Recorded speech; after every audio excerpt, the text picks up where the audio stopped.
जीवन में सफलता के लिए जो सबसे महत्वपूर्ण चीज़ है उनमें से एक है सही सोच।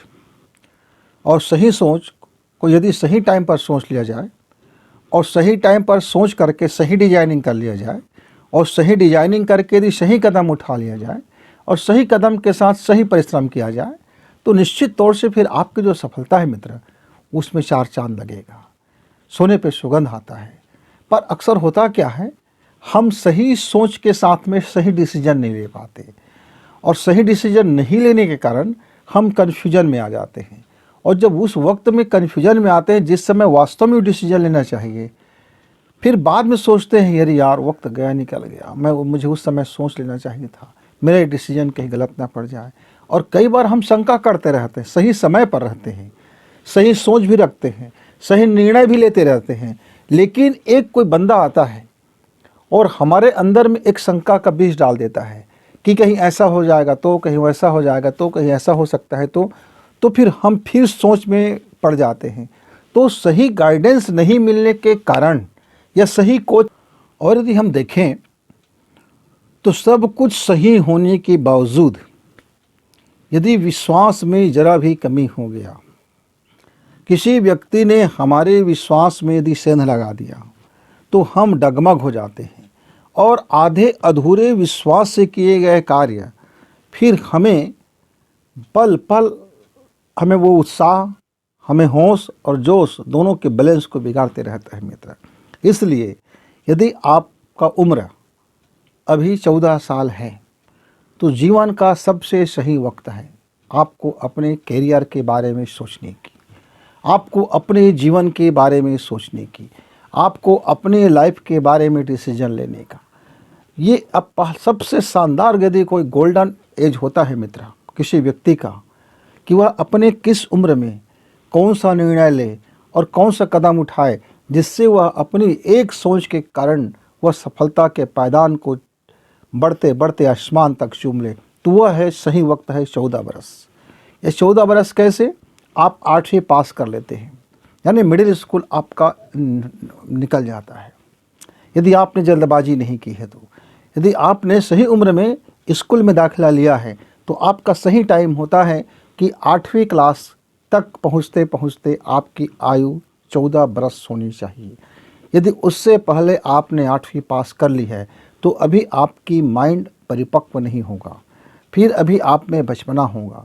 और हाई स्कूल पहुंचने में यदि बचपना होगा तो मन की साइकोलॉजी में, उम्र की साइकोलॉजी में, दोस्तों की साइकोलॉजी में, फ्रेंड की साइकोलॉजी में आप कहीं न कहीं उलझने का आपको खतरा बना रहेगा। तो मित्र यदि आप 14 बरस के पार कर गए हो, 15 साल में हो, आप अभी युवक हो, किशोर, एक ऐसा किशोर जिसके मन में दुनिया भर की जिज्ञासाएं हैं, बहुत सारे सपने हैं, पर उनमें से कौन सा उसका सपना सही है, ये छांटना सबसे बड़ी पेचीदा वर्ग है। अब ऐसा कल्पना कर लीजिए, आप एक मॉल में गए हो और उस मॉल में आपको एक अपने लिए शानदार कपड़ा लेना है, पर पूरा मॉल 1000 किलोमीटर तक का, कई लाख वैरायटी का वहाँ आपका कपड़ा है। अब आपको चयन करना है कि आपके लिए कौन सा कपड़ा है। अब आप उस कपड़े की अधिकता में फंस गए, इतना ज़्यादा वैरायटी, इतनी ज़्यादा अधिकता, इतना ज़्यादा कपड़े कि आपको उनमें से एक कपड़ा निकालना जो आपके लिए हो, आपके लिए बड़ी मुसीबत भरी बात हो गया। लेकिन यदि आप वही छोटी दुकान जाते हो जहाँ 10-20 पीस है, उनमें से एक कपड़ा निकाल लेना आपके लिए सहज हो जाएगा, क्योंकि 10 में से एक निकालना है या लाखों में से एक निकालना है। तो जितनी ज़्यादा आप देखेंगे अवसर, जितनी ज़्यादा प्लेटफॉर्म देखेंगे, जितनी ज़्यादा व्यापक सोचेंगे, आप उतने ज़्यादा कन्फ्यूजन में भी हो सकते हो, लेकिन उनमें से आप बेस्ट से बेस्ट भी चयन कर सकते हो। लेकिन आपके पास केवल 10 है तो 10 में जो वैरायटी होगा उन्हीं में से एक को चॉइस करना होगा। इसीलिए मेरे गांव के जितने भी भाई पढ़ने वाले होते, बहन पढ़ने वाले होते, उनके पास बहुत ज़्यादा प्लेटफॉर्म नहीं होता चॉइस करने का। बहुत छोटा स्कूल होता है, छोटा गांव होते हैं, छोटे प्रतियोगी होते हैं, थोड़े से लोग होते हैं, थोड़े से कंपटीशन होता है। उसमें से वो अपने को ये नहीं समझ पाता कि मैं कहाँ पर हूँ इस संसार में, इस सागर में। लेकिन जब वही एक बड़ा कैपिटल सिटी का कोई बच्चा जब पढ़ाई करता है तो शुरू से ही बचपन से उसके सामने में बहुत सारे बच्चों के बीच में उस भीड़ में अपने को अलग करने सीख चुके होते हैं। और जब आप किसी कंपटीशन में बैठते हैं तब आपको मालूम होता है कि इस एग्ज़ाम में तो लाखों बच्चे बैठे हैं, तो उस लाखों बच्चों के बीच में फिर आपको बेस्ट होना है। आप कहाँ थोड़े से 10 बच्चों के बीच में बेस्ट थे, अब आपका मुकाबला लाखों के बीच में बेस्ट से होना है, और वो भी बेस्ट से बेस्ट अपने अपनी जगह का सबसे शानदार हीरा नगीना, उसमें आपको फिर चयन होना है। तो थोड़ी सी कठिनाई हो जाती है, लेकिन यदि आपने सही समय पर टारगेट कर लिया है तो अर्जुन को सुविधाएं मिलती हैं, और एकलव्य साहस के सहारे, अनुशासन के सहारे, और अपनी श्रद्धा के सहारे, अपने निष्ठा के सहारे, अपने अभ्यास के सहारे अर्जुन जैसा तीरंदाज हो सकता है, कोई दो मत की बात नहीं है। कर्ण जैसा एक महारथी हो सकता है, कोई दो मत की बात नहीं। परशुराम जैसे एक सूरवीर हो सकता है, कोई दो मत की बात नहीं। विश्व पितामह जैसे महान योद्धा इस संसार में आ सकते हैं, कोई दो मत की बात नहीं है। और कृष्ण जैसे महान पुरुष का सानिध्य भी आपको प्राप्त हो सकता है, कोई दो मत की बात नहीं है। लेकिन कब? जब सही वक्त पर आपने सही व्यक्ति को चॉइस किया है तब। महाभारत में कहा जाता है कि चुनाव था जिसके कारण महाभारत जीता गया। क्या चुनाव था? एक ने कृष्ण को चुनाव किया, कृष्ण का चुनाव किया अपने पक्ष में, एक ने कृष्ण की सेना का चुनाव किया। एक ने भौतिक संसाधन और इस दुनियादारी की बाहुबली को चुनाव किया था, और एक ने दिमाग की शक्ति को चुनाव किया था। दोनों उसके चुनाव के फर्क के कारण महाभारत की परिस्थितियां बदल गया। जिनके पास बाहुबली था, जिनके पास एक से बढ़कर योद्धा था, कहीं भी नहीं लगता था पांडव उसके सामने एक चौथाई भी नहीं बैठता था। लेकिन कृष्ण का बुद्धि तत्व, कृष्ण का चालाकियाँ और कृष्ण की महानताएं और पांडवों की विश्वास और सही समय पर सही कदम उठाने का तरीका और सही तरीके के कारण सही जीत उत्पन्न हो गया, सही जीत को प्राप्त किया। मित्रों, जीवन में भी ऐसे ही होता है। यदि आपने बुद्धि तत्व को खो दिया, यदि आपने सही सलाहकार को खो दिया, आपने अपने चाणक्य गुरु को खो दिया, आपने अपने कृष्ण सखे को खो दिया, तो फिर आपके जीवन में बहुत सारा चीज़ छूट जाता है। लेकिन आपके जीवन में यदि कोई कृष्ण सखे बन गया, यदि कोई चाणक्य गुरु आ गया, तो फिर आपको सफलता पाने में देर नहीं लगती मित्र। इसीलिए सही सोच को पकड़िए, और एक बार पकड़ लो तो कभी छोड़िए मत। पकड़ने से पहले भली भांति सोचिए कि आपका समय मर ये सही सोच है कि नहीं है।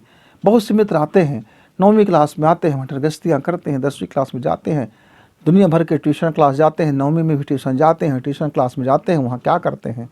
वहाँ अटखेलियाँ खेलते रहते हैं, नैन मटक्का करते रहते हैं, आई टॉनिक में पीते रहते हैं, और न जाने क्या से क्या करते रहते हैं। कभी फ्यूचर प्लान बनाते नहीं हैं। और मुट्ठी भर वो 2-4 लोग होते हैं जो फ्यूचर प्लान बनाते हैं, संघर्ष करते हैं, मेहनत करते हैं, सही कदम उठाता है, सही विजन के साथ सही समय पर और सही कदम उठा लेता है, वो आगे चलकर वो उसका करियर शानदार हो जाता है। और उन्हीं में से 99% बच्चे उसी वक्त में नैन मटक्का में लग जाते हैं, अगल बगल झांकने में लग जाते हैं, दांत निपोरने में लग जाते हैं, ही हा हा हु करने में लग जाते हैं, दांत निपोर करके दुनिया को चिढ़ाने में लग जाते हैं, अपनी हीरोगिरी में लग जाते हैं, अपनी बाल की कटिंग में लग जाते हैं, अपनी कलर में लग जाते हैं, अपने हैंडसम होने की दिखावटी में लग जाता है, और अपने हार्मोन्स के चक्रव्यूह में फंस जाता है, अपने हार्मोन्स के साइकोलॉजी में फंस करके अपने लाइफ को इधर उधर कर बैठता है, न जाने किधर कर बैठता है। और जब वो 16 साल का हो जाता है तो उसकी हार्मोन्स उसे परेशान करती है। हार्मोन्स का विकसित होना उसके अंदर की जो जिज्ञासा है उसको और अनियंत्रित कर देती है।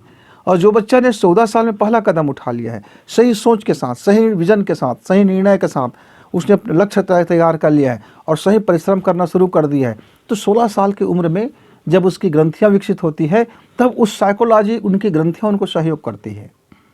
अब वो साइकोलॉजी उन्हें बर्बाद नहीं करता, अब वो किसी को छूने के लिए पीछे नहीं पड़ जाता, किसी को देखने के लिए घंटों नहीं बिता देता, किसी को पाने की चाहत नहीं उमड़ता, किसी के सीटबाजियों में नहीं लगे रहते, किसी के नैन मटक्का में अपनी लाइफ खराब नहीं करते। वो अपने विजन को प्राप्त करने के लिए लगातार परिश्रम करते हैं, ठोस परिश्रम, शानदार परिश्रम। और आगे चल करके फिर ये कदम उनके जब 11th में आते हैं वो बलवती होता है, और 12th में आने के बाद उसका सपना और दृढ़ हो जाता है कि नहीं, मैं इसे पा कर ही रहूँगा और मुझे पाना ही है। और उसके बाद 12वीं तक के तो हमारे एजुकेशन समाप्त हो जाता है, फिर एजुकेशन होता नहीं है। उसके बाद तो उधर डिग्रियां हैं, डिप्लोमा हैं, कैरियर बनाने के सारे संसार है, और फिर वो अपने जिस मकसद को लेकर चला है फिर वो मकसद पर कूद पड़ता है, आगे चल जाता है और फिर चलते चलते अपनी मंजिल प्राप्त कर लेता है।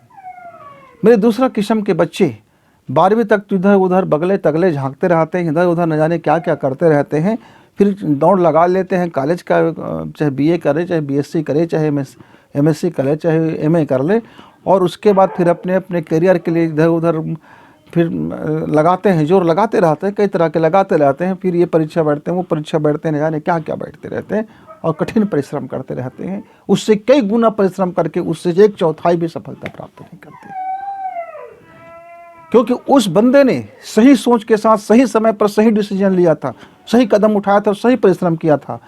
तो उतने ही परिश्रम में उसने अपने उन दोस्तों से कई गुना मुकाबले वो अपनी सबसे ज़्यादा शानदारी की और सफलता जीत के धन भी कमाया, मान भी कमाया, सम्मान भी कराया और ग्रेट मैन में शामिल भी हुआ। लेकिन उनके और जो दोस्त है अब उनसे कई गुना मेहनत कर रहा है, पर वो मेहनत अब रंग नहीं ला रहा है। मित्रों, मैं किसान का लड़का होने के नाते मैं आपको बता दूं कि मेरे धान का बाली पकने के लिए तैयार हो गया। अब मैं उस पर खाद डालूं, पानी डालूं, दवा डालूं, कुछ भी डालूं, अब वो उसमें बाली और निकलने वाला नहीं है। जो दूध भर गया, अब इसके बाद उसमें और शानदार होने वाला नहीं है। लेकिन सही किसान का बच्चा यदि होता है तो वो अपने खेत को कितने बार जोताई करता है, उसके बाद फिर उसको भुरभुरा कर लेता है, उसके बाद लोचा बना करके उसमें जब वो अपने थरहा को डाल देता है और उसकी समय से रखवाली करता है उसका, और उसकी निदाई गुड़ाई करते रहता है, उसकी तमाम प्रकार की बीमारियों से सुरक्षा करते रहते हैं, और समय समय पर उचित मात्रा में खाद डालना, उचित मात्रा में पानी डालना, उचित देख रेख करते रहता है, उसका शानदार फसल आता है।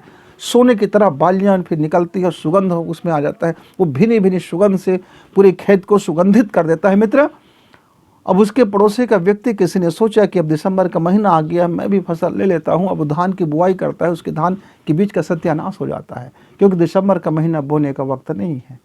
पुरानी फसल के लिए नहीं, नई फसल के लिए तैयार कर कीजिए खेत। नवंबर दिसंबर के महीना में आपको जुताई करना है तो नई फसल प्राप्त होगा। नई फसल की गुणवत्ता अलग हो जाती है, थोड़े से समय के लिए आता है, उसकी क्वालिटी अलग हो जाता है, लेकिन जो बरसाती फसल होता है उसकी क्वालिटी अलग रहता है। मित्रों, क्वालिटी की बात है। धान तो दोनों है, गेहूं तो दोनों है, चना तो दोनों है, लेकिन क्वालिटी में ज़मीन आसमान का फ़र्क हो जाता है। जो अपने प्राकृतिक समय पर जो अन्न आता है उसकी प्रकृति का जो गुणवत्ता होती है, जो क्वालिटी होता है, दमदार होता है। जिसको हम ज़बरदस्ती उगाते हैं उसकी क्वालिटी ज़रा कमज़ोर पड़ जाता है। आपने बीए बीएससी किया, अब आपका सारा हेकड़ी अब निकल गया, आप बेरोजगार हो गए, किसी काम के नहीं हो, एक लड़की तक नहीं मिल रही, लड़का को लड़की नहीं मिल रही, लड़की को लड़का नहीं मिल रहा है, लोग पूछ रहे हैं क्या करते हो, कोई परिचय नहीं दे पा रहे हैं। पिताजी का दुकान है, पिताजी का मकान है, पिताजी व्यापार करते हैं, पिताजी बड़ा अधिकारी है, तो सारा परिचय पिताजी को देते हैं, तो लोग हंसते हैं, थूकते हैं, बोलते हैं तुम्हारा परिचय कुछ है कि नहीं है। आपका अपना कुछ परिचय नहीं रह जाता है मित्र, कोई आईडी नहीं रह जाता है आपका। तब आप झुंझलाते हो, कुड़ते हो, चिढ़ते हो, नशे में ड्रग्स में उतर आते हो, कुछ का कुछ कर बैठते हो, फिर कुछ का कुछ करने में उद्यत हो जाते हो, फिर कोई भी चीज़ कर लूँगा सोचते हो, और कोई भी काम में लग जाते हो। और जब कोई भी काम में लग जाते हो तो सफलताएँ तो मिलती है, लेकिन उसकी सफलताएँ बिल्कुल न्यून हो जाता है, ज़्यादा अर्थ नहीं रह जाता है मित्रों। इसलिए मेरे जितने भी 14 साल के बच्चे हैं, अपने भविष्य के बारे में सही डिसीजन सोचें, सही वक्त है ये। आपने यदि 14 साल में नहीं सोच पाया मेरे मित्र, तो फिर 16 साल में सोचिए, 16 साल में भी सोचिए, आपके पास वक्त बचा हुआ है। अपने 16 साल में भी नहीं सोच पाया तो आप 19 साल के हो गए, 18 बरस पार हो गया, 12वीं पास कर लिए, अब सोचिए, प्लानिंग कीजिए। अब मेहनत तो ज़्यादा लगेगा, लेकिन अभी भी आपके पास एक वक्त है कि आप अच्छे से कर सकते हो। अभी आपका समय उतना गया नहीं है, लेकिन आपका 4 बरस चला गया है, वो 4 पैदान चला गया है जिसमें आप बेस्ट कर सकते थे, आप अपने ऊंचाई को प्राप्त कर सकते थे। वो आपका पहला मंजिल तो चूक गए, लेकिन अभी भी एक बात बन सकती है। तो मित्रों, आप जितनी देर करेंगे, आपके पास बहुत अच्छा सोच है, बहुत अच्छे विचार करते, बहुत ब्रिलियंट हो, बहुत बुद्धिशाली हो, बहुत बहुत बहुत बहुत एलाट हो, लेकिन आपने सही टाइमिंग को नहीं पहचाना, सही समय पर आपने डिसीजन नहीं लिया, तो आपका सोचना, आपके बुद्धिमान होना सब कौड़ी मोल हो जाता है मित्र। इसलिए समय कीमती है, समय के साथ डिसीजन कीमती है, डिसीजन के साथ फॉलो करना कीमती है, फॉलो के साथ जो आप परियोजना बना रहे हो, जो योजना बना रहे हो, जो डायग्राम बना रहे हो, उस पर विश्वास रखना भी बहुत ज़रूरी है। विश्वास में आस्था होना भी ज़रूरी है, आस्था में निष्ठा होना भी ज़रूरी है, और निष्ठा में प्रेम का होना भी ज़रूरी है। और सब में कोई तनाव ना हो, कोई बर्डन ना पाल के रखो, कोई इधर उधर का दिमाग में कोई एक्स्ट्रा आपको कहना ना पड़े कि यार मुझे ज़बरदस्ती करना पड़ा है, तो फिर मज़ा नहीं आता। मेरे मित्र, मेरे संगी, मेरे साथी, मेरे दोस्त, मेरे नौजवान मित्र, आप अपना मूल्य समझो पर सही समय पर, अपना विश्वास करो पर सही समय पर। तुम समझो संसार के सबसे महत्वपूर्ण व्यक्ति हो, लेकिन सही समय पर समझोगे तो तुम महत्वपूर्ण बनोगे। समय गुजर जाएगा, फिर कहोगे कि मैं संसार का महत्वपूर्ण व्यक्ति हूँ, तो लोग कहेंगे, मूर्ख कहेंगे, मूर्ख ये क्या तू बोलता है, बकवास की बात करता है, तो किसी काम का नहीं है। व्यक्ति वही है मित्र, समय की कीमत है। आपने समय गंवा दिया तो आपका मूल्य गिर गया। आपने समय को पहचान लिया तो आप बेशकीमती हो गए।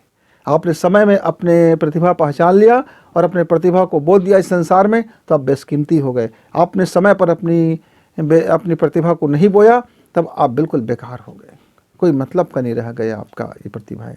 तो आइए सोचिए, समझते हैं। एक सोच है जो हमें सफल बनाती है, एक सोच है जो हमें असफल बना देती है, एक ही सोच है जो हमें शानदार बना देता है, एक ही सोच है जो हमें डिप्रेशन में ले जाता है, एक सोच है जो हमें प्रेमपूर्ण बना देता है, और एक सोच है जो हमें क्रोधपूर्ण बना देता है। एक सोच है जिसके कारण हम दुनिया में खुशी बांटते हैं, एक सोच है जिसके कारण आप घृणा से भर जाते हो और दुनिया को घृणा देते रहते हो। एक सोच है जिसमें आप सभी को सद्भावना बांटते हो, और एक सोच है जिसमें आप दुनिया को गाली बकते हो। एक सोच है जिसके कारण दुनिया में आपको तालियां मिलती है, और एक सोच है जो आपको दुनिया भर से लानतें मिलती है। मित्रों, तो अपनी इस सोच को और अपने समय को और अपनी समझ को ज़रा ठीक करें, सही समय पर परखें, और अपने जीवन को बेहतर करते हुए सफलता की उस पार जाएं। आप अपने सपनों के पंख उगाएं और आसमान को नाप लें, और दुनिया में कहें कि हाँ देखो इस आसमान में कितना मेरा ऊंचाई है। अपनी बुलंदी को दुनिया से अवगत कराइए मित्रों, कि आप में भी वो कुव्वत है कि आप आसमान की बुलंदी को छू सकते हैं। इसी विश्वास के साथ कि आप अपने समय पर, अपने सही दृष्टिकोण के साथ, अपने सही सोच के साथ, अपने सही परिश्रम के साथ, अपने सही विश्वास के साथ, अपने सही मूल्य के साथ अपने महत्वपूर्ण व्यक्ति होने की कीमत को समझेंगे। इसी उम्मीद में, विश्वास में गुरु जी को विदा। नमस्कार, धन्यवाद।